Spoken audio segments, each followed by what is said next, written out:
Thomas Soto. Le vrai faux de l'info de la matinale, Jean-Philippe Ballas, bonjour. Bonjour Thomas, bonjour à tous. Ce matin, Brexit, la suite. Avec François Fillon, candidat à la primaire des Républicains et invité du grand rendez-vous hier matin sur Europe 1. L'Union européenne a un délai de 2 ans pour régler toutes les questions qui vont se poser. Et si on peut réduire ce délai, ce sera évidemment souhaitable. L'Union européenne a 2 ans pour régler toutes les questions qui vont se poser, c'est ce qu'affirme François Fillon.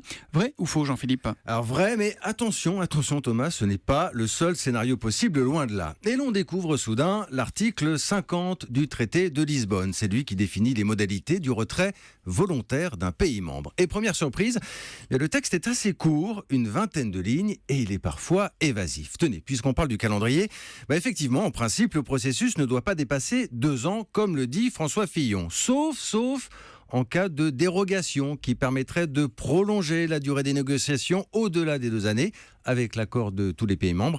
Et cela d'ailleurs, notre correspondante à Bruxelles, Isabelle Horry, vous le disait dès vendredi matin, Thomas. Bon, mais à l'inverse, François Fillon dit aussi qu'on pourrait réduire ce délai de 2 ans. Est-ce que ça, c'est possible? Alors, c'est possible, mais aujourd'hui, disons-le, c'est de la science-fiction. Parce qu'il faut bien comprendre que le résultat du référendum de vendredi, concrètement, il ne déclenche rien. Ouais, c'est pas mécanique. Voilà, c'est au Royaume-Uni maintenant d'annoncer très officiellement à Bruxelles qu'il veut partir.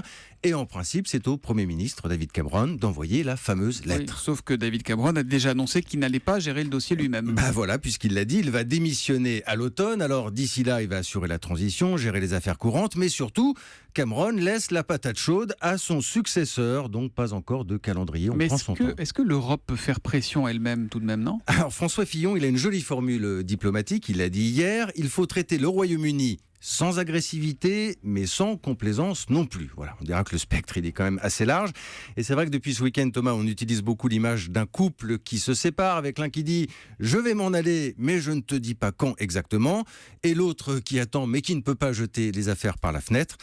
Bref, on n'est pas sorti de l'auberge, ni de l'Europe. Le vrai faux de l'info de la matinale avec Jean-Philippe Ballas qui revient demain après le journal de 7h30. À demain, Jean-Philippe. À demain.